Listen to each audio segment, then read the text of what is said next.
Good afternoon, and please find some seats. My name is Bob Fulberg, and I'm the founding dean of the Oakland University William Beaumont School of Medicine, and it's my pleasure to welcome you to our third White Coat ceremony, celebrating the entry of the study of medicine for the class of 2017, 100 new medical students. The program for this afternoon is rather simple. I'm going to give a recognition in just a moment, then hand the program over to Dr. Nuzzarello, who will be introducing the members of the class of 2017 to everyone. They will come up and they will be formally receiving several things, but one is the symbol of the profession of medicine, which is a white coat. Honestly, not every physician wears a white coat. Psychiatrists, pediatricians, family medicine physicians, for example, pathologists, when they're not seeing patients, such as me, don't wear white coats. But nevertheless, the white coat is the symbol of the profession. Now, attached to this white coat is the symbol of the School of Medicine, and we'll have more to say about that as we get into the latter part of the afternoon. I would like to thank very much, and I'm going to do this in the beginning, many people who put this together.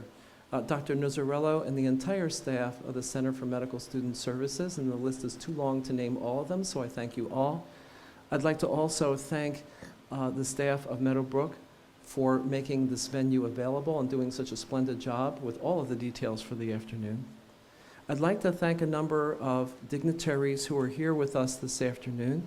I'd like to recognize specifically Interim President Youngblood from Oakland University, Mr. Gene Machowski, President and CEO of Beaumont Health System, members of the trustees from both organizations, Mr. Steve Howard, who is chairman of the Beaumont Board. I'd also like to recognize Mr. Shaw, Trustee Emerson, and Trustee Kramer, who's chair of the Oakland University Board. We have a number of Beaumont physicians who are here as well, and we'll be asking them to participate in just a moment or so.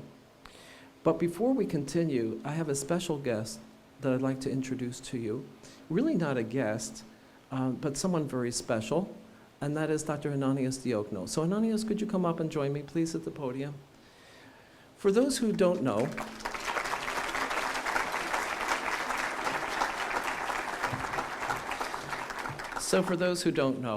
Ananias has for many years been professor and chair of the Department of Urology at Beaumont. And until just recently, the beginning of June, he was a chief medical officer who was in place when this school was conceived and developed, and he saw it through the formative stages of the school's development. He played a key role in all of the things that we did over the first several years. You know, before the doors opened in August of 2011, there were about 2 years of intensive preparation before we ever received a student. I have always counted on Ananias for wise and good and sound counsel, and I would say that we would miss you, except that you're staying around. And Dr. Diokno, it won't be the chief medical officer. We welcomed a new chief medical officer, Dr. David Wood, who is not able to be with us this afternoon. Dr. Diokno was staying to complete work on his NIH grants and to continue to see patients on a part-time basis. And most importantly, he has made himself available to teach the students of the class of 2017. So you will really have a treat. He is the author of a book called Do You Have a Beaumont Doctor? I understand there may be a second volume in development somewhere along the line. And it's an interesting text to read. Now, Ananias, we could not let the occasion of your retirement go by without recognizing your achievements. And so the school prepared a gift for you, which we have on the stage, which is the very first professor's chair to be issued by the School of Medicine. It has the School of Medicine's logo and an expression of our gratitude to you. So thank you for all that you have done, and thank you in advance for all that you will continue to do on behalf of Oakland University William Beaumont School of Medicine.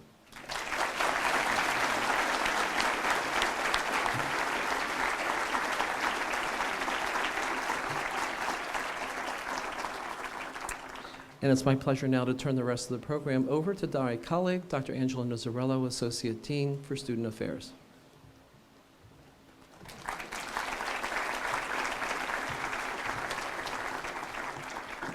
Good afternoon and welcome.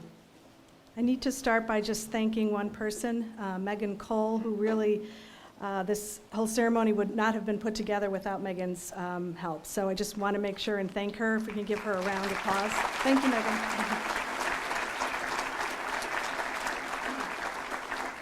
So I have the pleasure of telling you a little bit about this class of 2017. And please enjoy our slide presentation as I tell you a little bit about our newest kids on the block.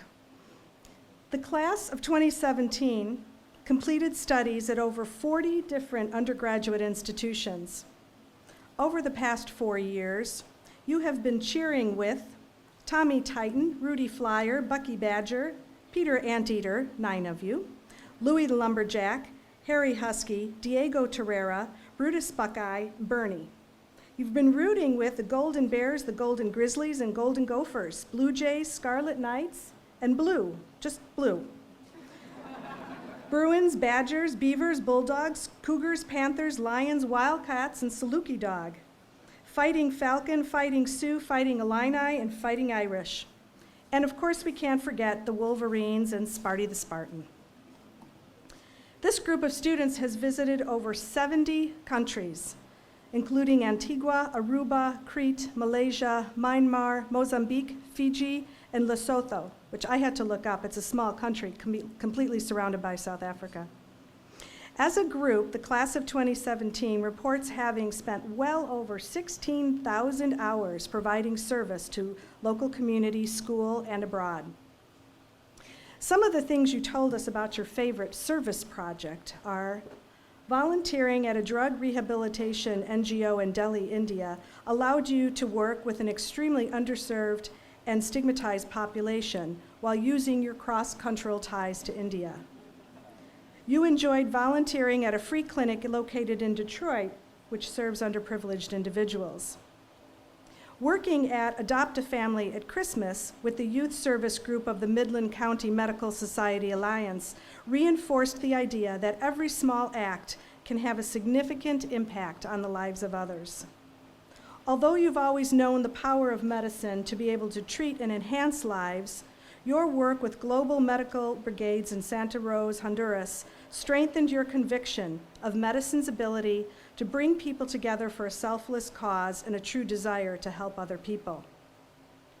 The UCLA Medleys, a group of musicians and singers who perform for the underserved and medical community, allowed you to use your love of music to help and heal those who did not have the ability to otherwise pursue concerts. Doors of Opportunity in Detroit helped increase the collegiate goals of underprivileged students in the Metro Detroit area. It taught you how selfless one has to be to inspire, change, and create long-term opportunities. Boston Healthcare for the Homeless was a humbling experience. It was rewarding for you to help people get back on their feet, both literally and figuratively. You learned how to listen patiently in an environment where disease is inseparable from the patient's circumstances.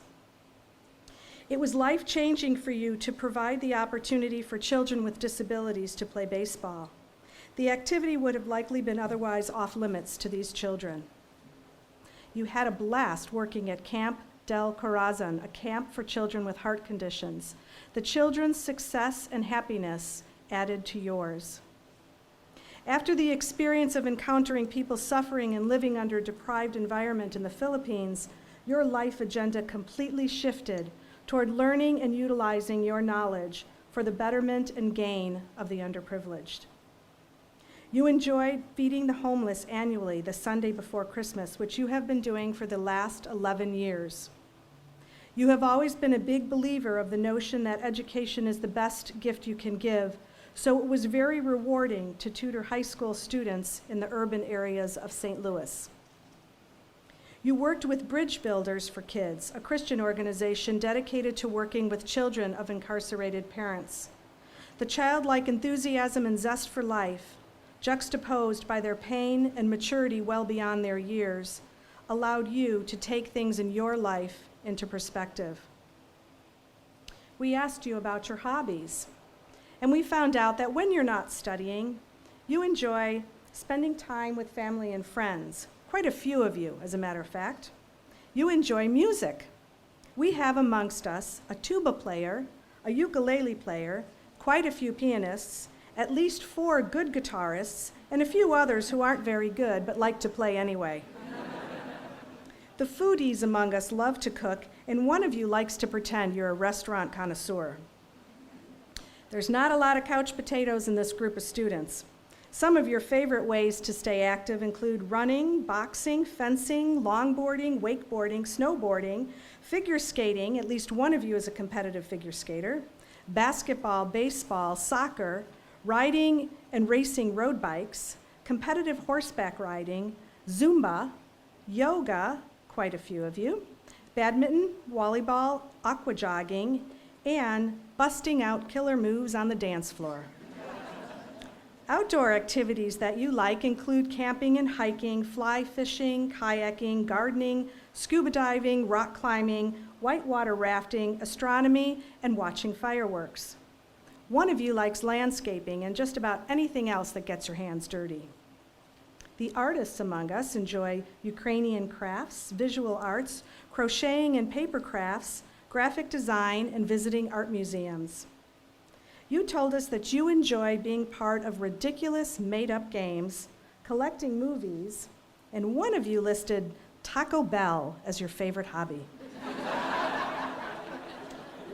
We asked you to tell us something interesting about you, and we found out that you are a practitioner of the capoeira.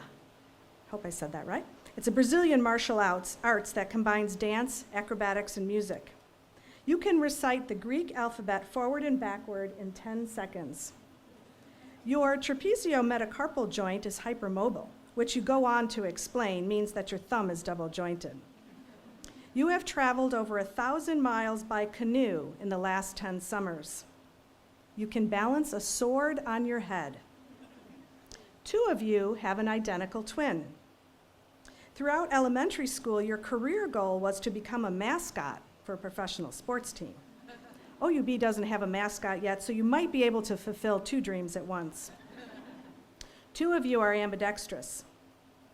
You were born on Friday the 13th during a tornado that knocked out power at the hospital. 1 of you met your husband in Mr. Poor's 5th grade class. 2 students are engaged to each other. You camped on the side of a 13,000-foot volcano, and you bungeed off the world's highest bridge jump in South Africa. You will talk basketball anytime, any day. And lastly, you hugged the President, the Senate, and the House. Just in case you're worried, those are sequoia trees in Sequoia National Park. I'd like to thank the class of 2017 for sharing yourselves with us. We're looking forward to being your partners in education for the next 4 years. Let's give them a round of applause.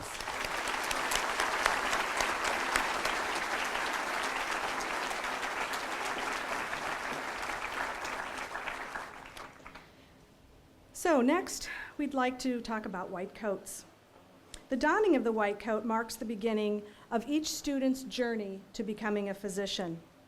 For more than 100 years, the white coat has been worn by physicians and students, symbolizing the trust between patient and physician. Today, in the presence of family and friends, our students will be welcomed into the profession and ceremonially cloaked by their PRISM faculty mentor. The PRISM mentor is a Beaumont physician who will guide a group of 20 students over the next 4 years. This mentor will provide support for the students as they grow both personally and professionally. We feel it's fitting for the mentor to mark this event by assisting the students with their coat for the first time. Our physician mentors for the class of 2017 are Dr. Hanan Al-Salani, Dr. Dimitris Dimitro, Dr. Marian Holzer, Dr. Nafisa Kuwajarwala, and Dr. Mazen Shukfe. By establishing this ritual at the beginning of medical school, we're reinforcing the notion that the responsibilities of being a physician start today. This ceremony highlights the primacy of the doctor-patient relationship and the obligation to strive for excellence show compassion, and lead lives of righteousness and honor. Also on the stage with us will be Dr. Peggy Nowak, President of the Medical Staff at Royal Oak Beaumont Health System and Assistant Professor of the Department of Surgery. Dr. Nowak is representing the Beaumont physicians with a gift for each student in the class of 2017. And students, please note that when you get your white coat, when you put it on for the first time, that there's a little note in the pocket of your white coat. And that's a special note for you, written by one of the Beaumont physicians, welcoming you individually into the OUWB School of Medicine. Can I ask Dr. Al-Salani to come up, please?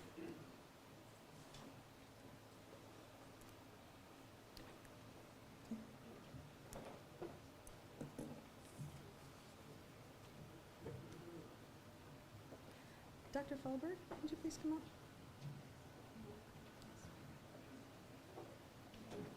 You stay right there. Thank you. Dina Abarus, Rehan Akram,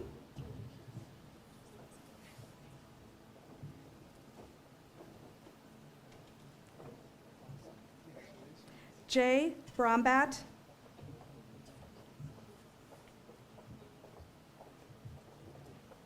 Sneha Butala, Gordon Clark,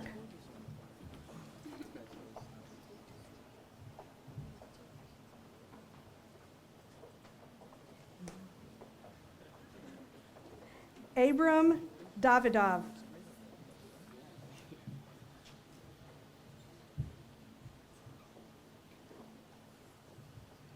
Chintamani Ellsworth,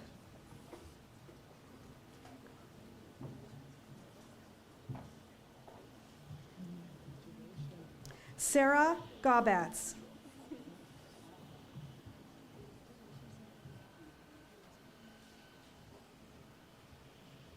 Sean Gulati,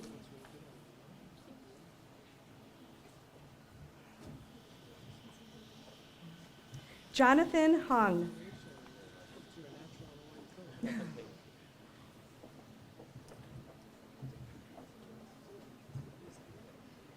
David Jang,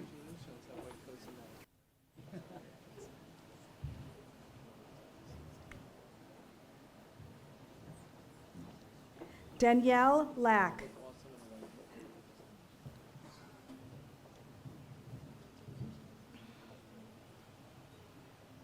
Joe Liu,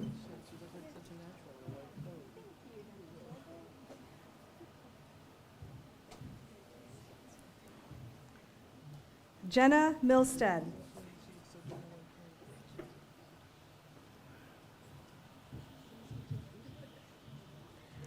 Aishwarya Navalpakam,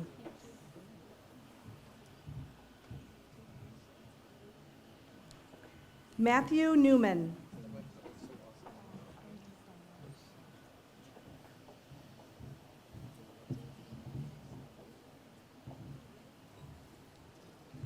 Valerie Osula,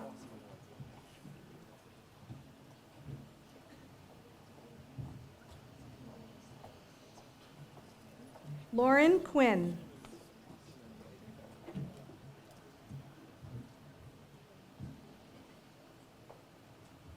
Jacina Thomas,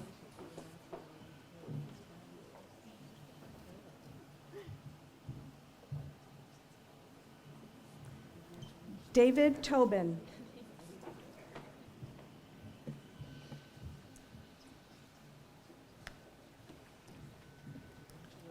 Dr. Dimitri?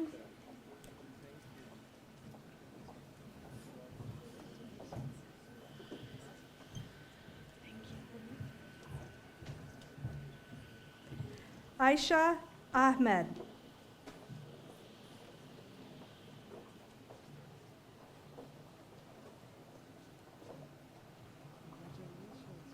Julie Claire Blossom,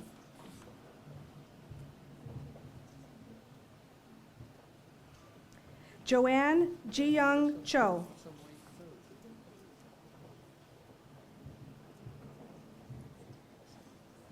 Samuel Dudley.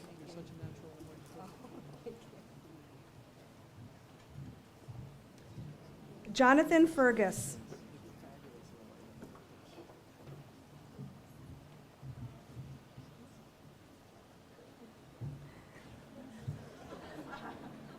Zachary John Hartley.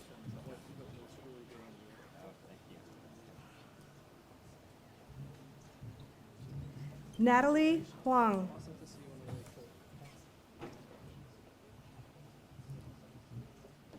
Kyle Gerej.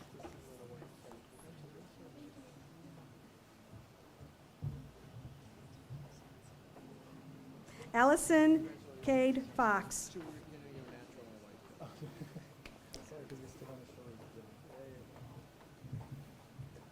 Mark Koth.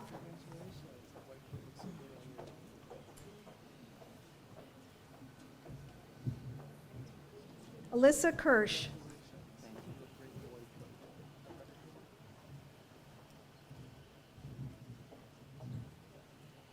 Amanda Mahoney.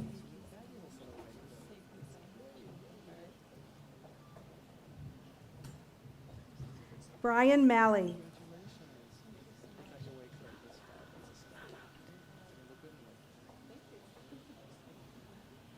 Mruga Nanavati.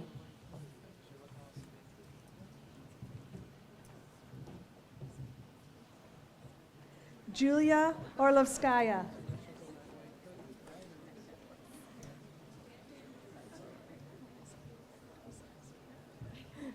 Matthew Peters.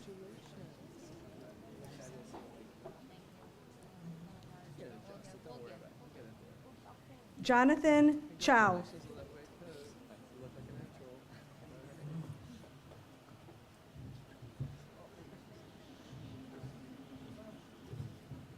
Eric Reyno.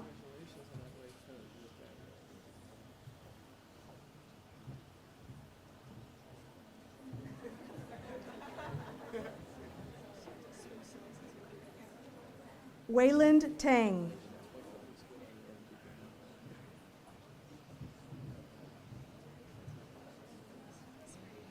Paris Vakaria.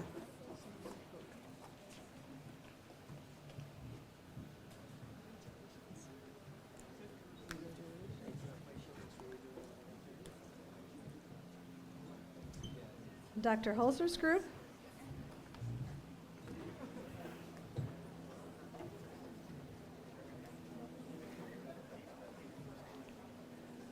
Mayank Agarwal.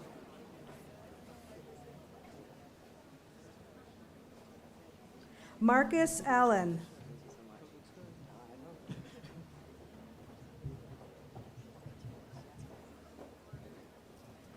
Stephen Carveth.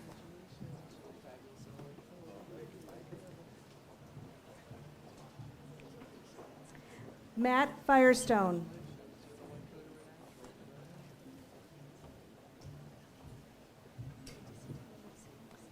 Philip Gray.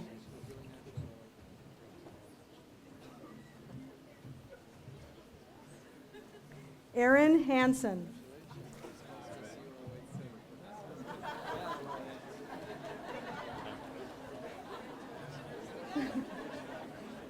Fareed Jamalafard.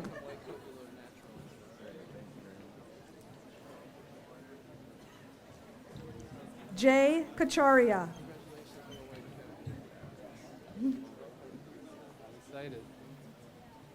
Emily Katz.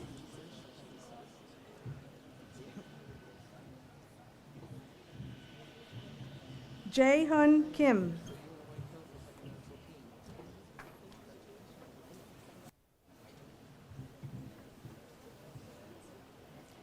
Tanya Kohal.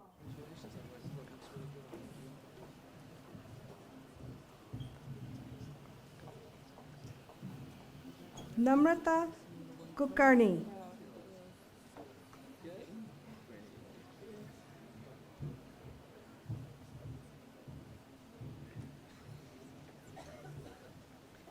Benjamin Lurvy.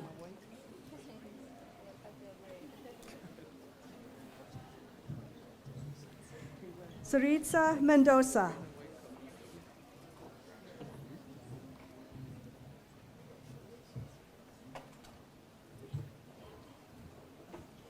Jonathan Park.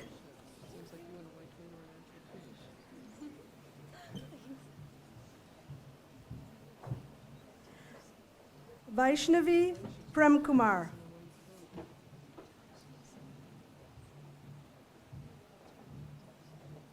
Alexa Shepard.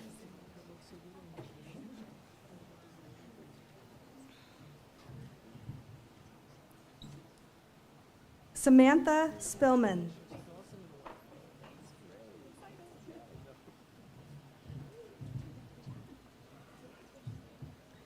Jeannie Wygant.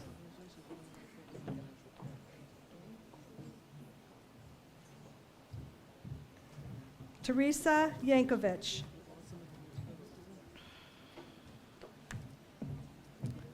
Dr. Quadrala.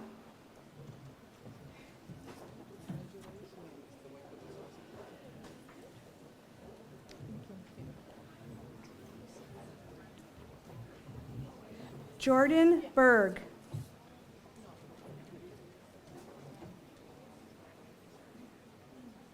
Eamon Dabaja.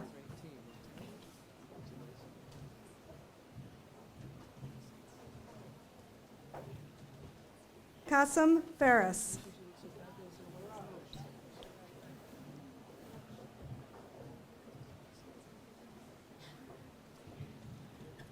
Dylan Greeny.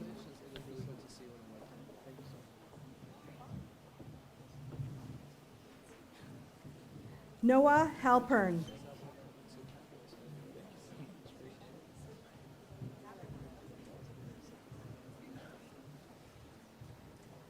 Stacy Hata.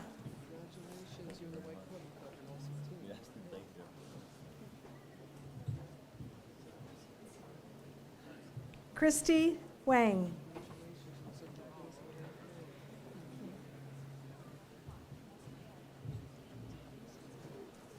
Kristen Kahali.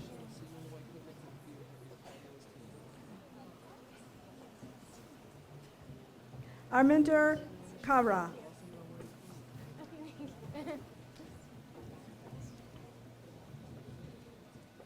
Andrew Lehman.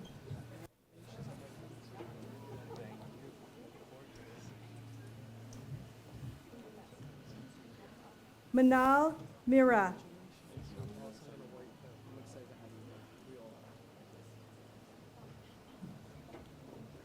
Bonita Nuanez.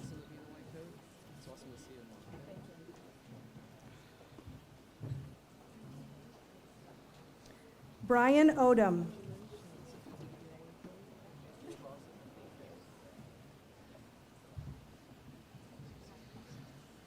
Robert Petrosian.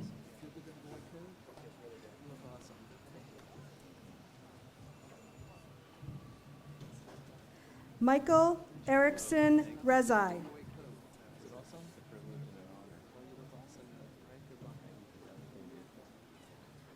Sharif Riz.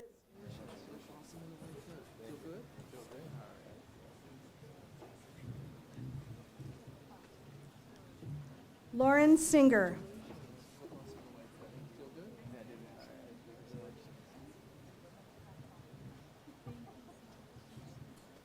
Kristen Todoradis.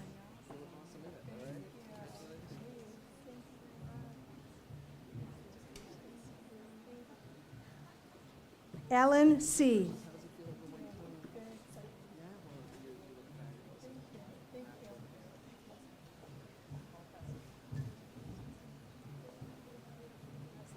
Aaron J. Yunker. Dr. Shukfe?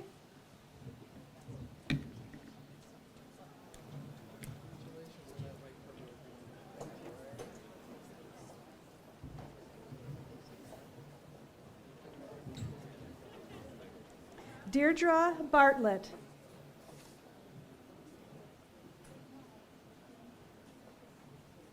Renee Michelle Chalaway.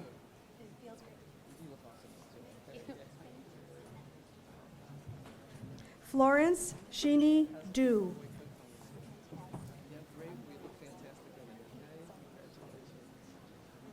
David Eisenberg.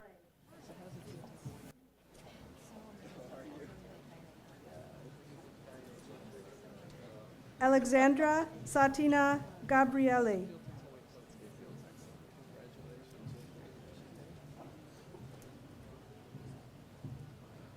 Aaron Goldberg.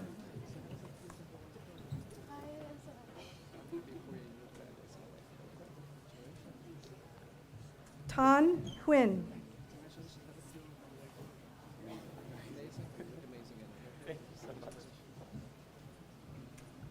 Fatima Jibril.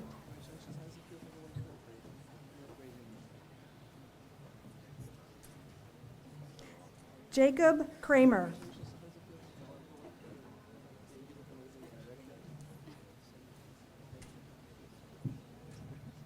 Sean Mackman.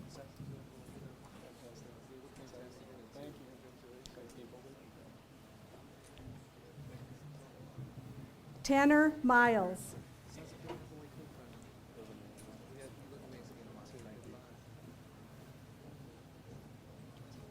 Georgina Morris.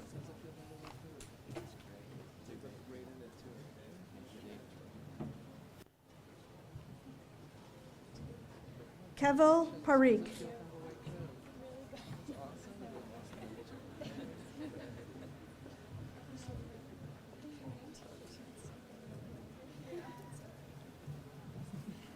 Ryan Quick.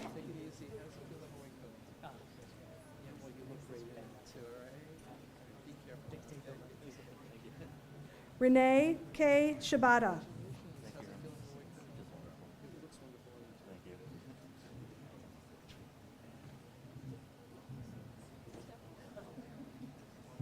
Taryn Silber.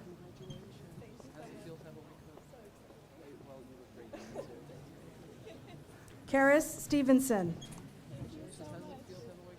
Wonderful. It's been a lot of work. Thank you so much.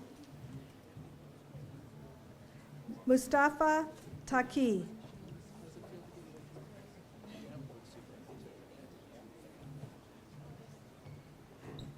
Anthony Austin Turk.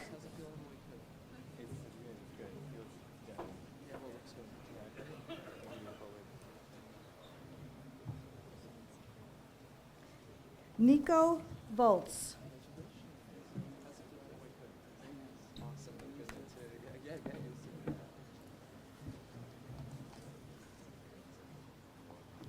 Let's give a round of applause for the class of 2017.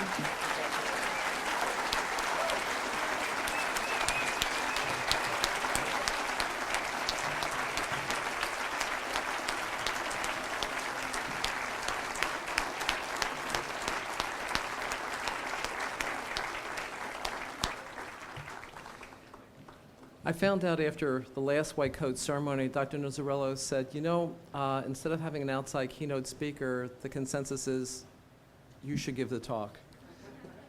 So what I'm going to do today is actually conduct another class. For those who don't know, I had the privilege of having the first class with the class of 2017, and I'm going to talk to them for a moment and invite you to eavesdrop on what happens in the class. Is that fair enough?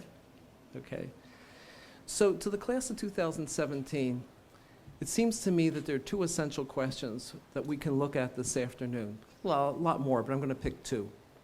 And the two questions are, what do I want to do?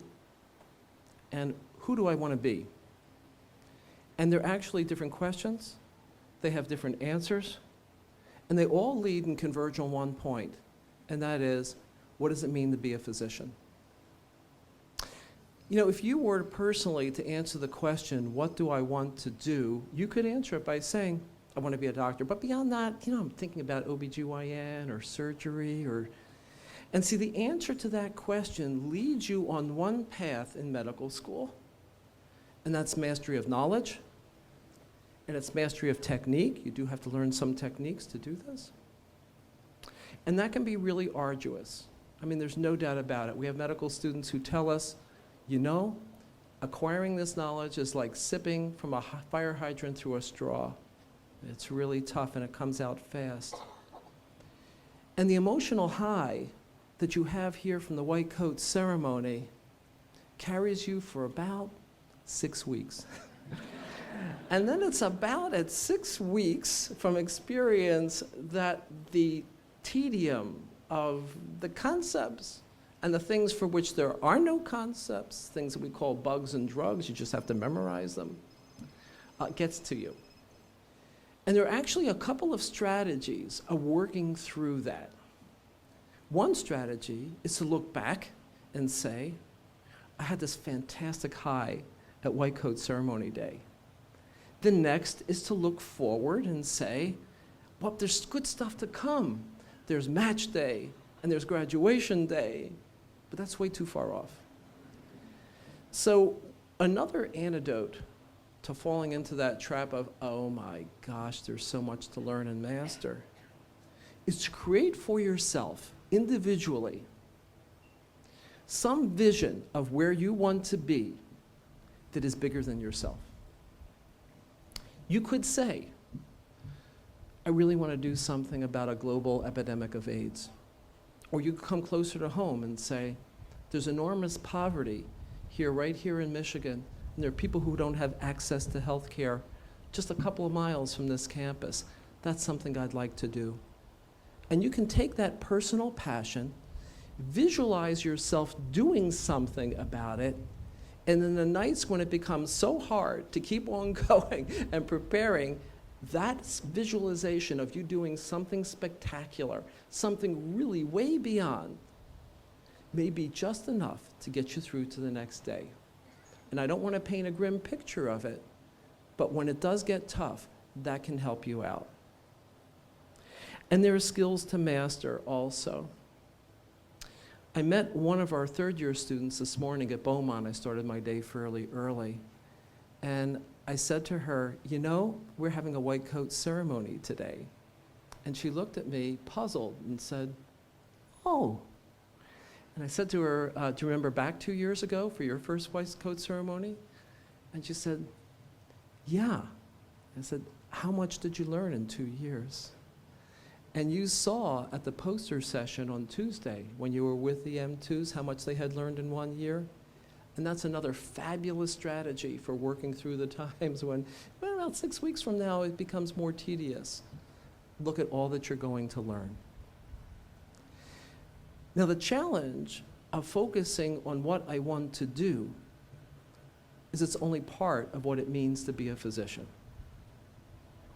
The American Medical Association came out in 2007 with a document, very interesting. I won't give you the reference to it. And in there they said that medical education is way too focused on the acquisition of knowledge and problem solving, because patients are neither problems to be solved, nor are they data repositories to be mined. They are people in need. And that gets us to the second question. Who do I want to be? We talked about the grand vision of changing things, a more equitable healthcare system. Whatever it is your personal goal. And I'm going to come back to a piece of wisdom that I acquired along the way from a writer that may not be known to you, from the 19th century. His name was Israel Salanter. He worked on character development. His name is not as important as what he had to say. And I'm going to paraphrase this for a 21st century audience. Here's about how it goes. He said, I wanted to change the world, and I couldn't. So I tried to change my country, and I fell short there too. So then I started to work on my community and my town. Didn't make much of a dent. So I turned to my family, fell short there as well, and then I realized the only person I could really change and improve is myself. But I came to realize that by changing myself, I changed my family, and they changed the community, and so on. Is that a fabulous concept? So that thing about acquiring the non-learning, non-technical parts of medicine is so much about what OUWB is about. And just as you would learn and memorize lists, learn how to solve problems, learn techniques, how to pass an endoscope, how to suture, how to do all things in the physical exam, It's worthwhile practicing on a daily basis those personal attributes that help you to answer a critical question that was posed to the founders of this school right from the beginning. And actually, the author of that question is with us today, and Dr. David Forst. The question was, Bob, talking to me, Mr. Michalski was at the dinner when this question was posed, talking to me, he says, I know that you can train a medical student to be brilliant and technically proficient. Tell me, please, how do you train a medical student to be kind? And the way the school evolved is the answer to Dr. Forst's question. So let me share something with the rest of the group. Now I'll expand this talk beyond this and tell you that on the first day, we described the community that is the Oakland University William Beaumont School of Medicine. Do you remember it? And we described it in the form of a geometric shape. Very simple. We're a circle. You can speak about a faculty here and a staff here and an administration here, and there's the hospital there and all. But really, we are a community. See, everybody in that community is a point on this circle. Absolutely. If you drop one point from that circle, the circle is broken. So everyone in this community has infinite value and contributes to the integrity of the community as a whole. Very important. How we react to one another in that circle also becomes very, very important. And I'll give you a couple examples of things that you can do in practice because they're very, very relevant to becoming a physician and helping you to answer the questions, not only what do I want to do, but who do I want to be? And I share this with you because what I'm about to express is stuff that after several decades in medicine, I still work on and practice, as do my colleagues here on the front row. From time to time, when you look at all that there is to know, you can get into a mode that says, I'm not prepared for this, I'm not adequate for this. But that's not really healthy because your patients expect more of you, and truthfully, you are adequate. We won't let you out of here unless you are. Another common thing is to have so much self-confidence in yourself that you're over on this extreme here and think you've got it mastered. I'm particularly susceptible to this. I work in a very narrow area of medicine, and there are actually people around who think that I know a lot about my field, and they will send me cases to look at, difficult cases. I have to fight off the temptation when I have a doubt about whether I have the right diagnosis, to fight off the temptation to not seek help, to not consult with another physician and say, could you please help me? I'm in need of your assistance. And I don't feel badly about that. That's what physicians do, because we're putting the patient at the other end of this. One way that I have found that works for me in preventing this over self-confidence is to begin to express a lot of gratitude. You see, you can't be grateful to someone and be arrogant at the same time. And if you take and practice the art of saying thank you to people, it is something you can practice before your M3 year that just enhances your humanity. Yesterday, I was walking through the school and I walked into one of the unfinished new classrooms that Oakland has built for you. You'll occupy it in about a month. And I talked to a construction worker and I thanked him for helping us to make such a beautiful space for you to study. And he said to me, this is the first time in any one of his construction sites that anyone ever thanked him for the outcome that he was working for. And then he said to me, you have no idea how good what you just said made me feel. Now, you can practice that on a daily basis with your classmates, with the people who are counseling you, with professors who stay late at night to help you to work through a concept. It is part of their job, but saying thank you to them is great. And by the way, in the M3 year, when you get to Beaumont, the first time you thank a nurse, or a unit clerk or someone along the hall, you will have won their loyalty and support for as long as they are there. And I see a number of Beaumont physicians nodding because they kind of understand what's going on. So that one little thing you can practice along with the memorization and the suturing and all the other things that you do. You may not have a lot of patients in the M1 and M2 year, not IENTS. You have a lot of patients, IENCS, I already know that. But you can practice by taking care of each other, because that's what a community does. OUWB is a community designed to serve a community. Is that fabulous? And I'll give you another example using a geometry of a circle. And if you don't mind, for the members of the class of 2017, why don't you make the circle with me? Just put your fingertips at a point. Make it a circle. And now let's put them at 3 and 6 o'clock. And pretend that what that symbolizes is you disagreeing with somebody and taking the exact opposite stance. That could be disagreeing on a way to treat a patient. It could be disagreeing with the faculty about a particular instructional technique that they use, or whatever it is. But it's disagreement around an issue.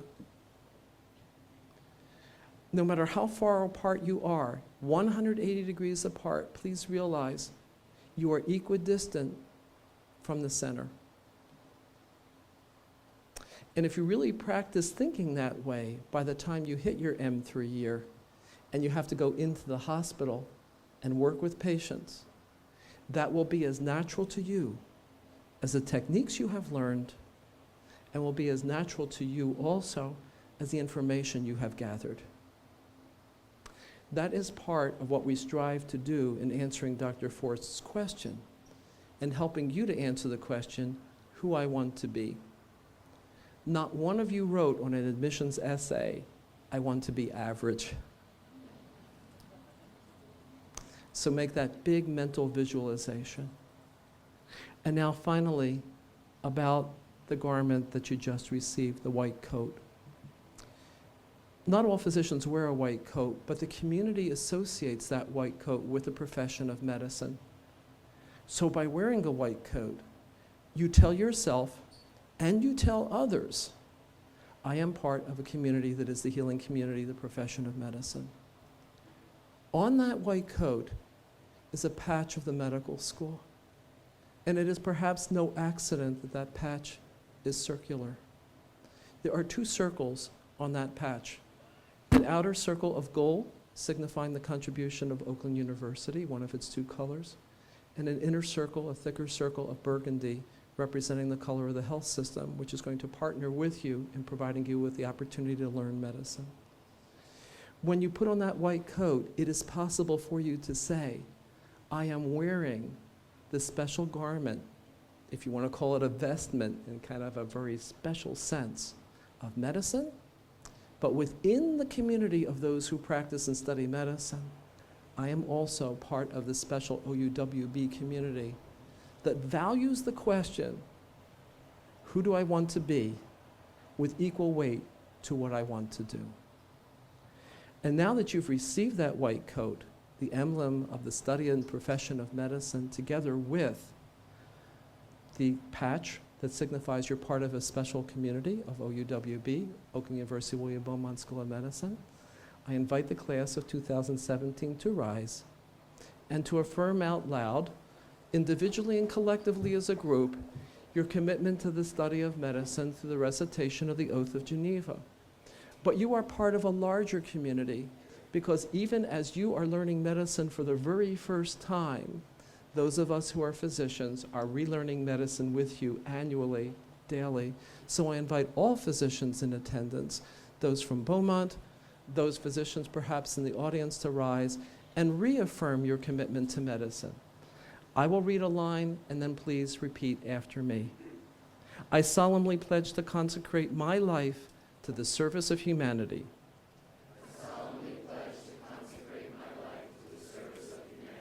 I will give to my teachers the respect and gratitude that is their due.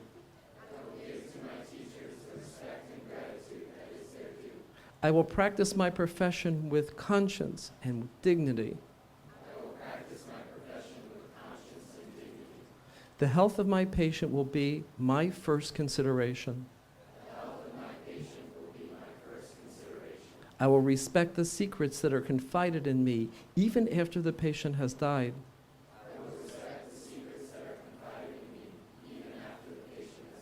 I will maintain by all the means in my power the honor and the noble traditions of the medical profession.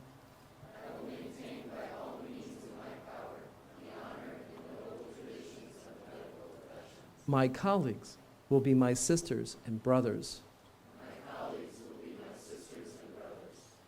I will not permit considerations of age, disease or disability, creed, ethnic origin, gender, nationality, political affiliation, race, sexual orientation, social standing, or any other factor to intervene between my duty and my patient.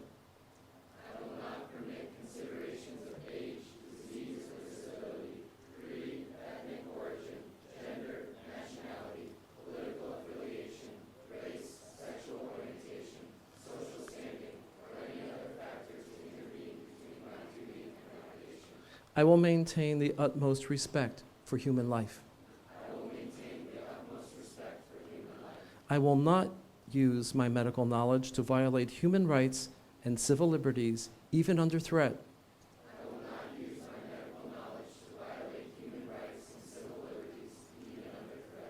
I make these promises solemnly, freely, and upon my honor.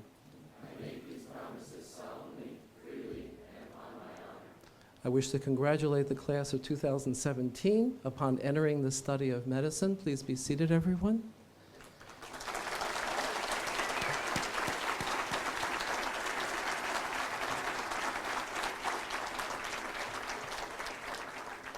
And I wish to congratulate everyone who is going to help you along the road. We have our faculty here, we have administrative staff here, many, many people whom you can meet at the reception to follow.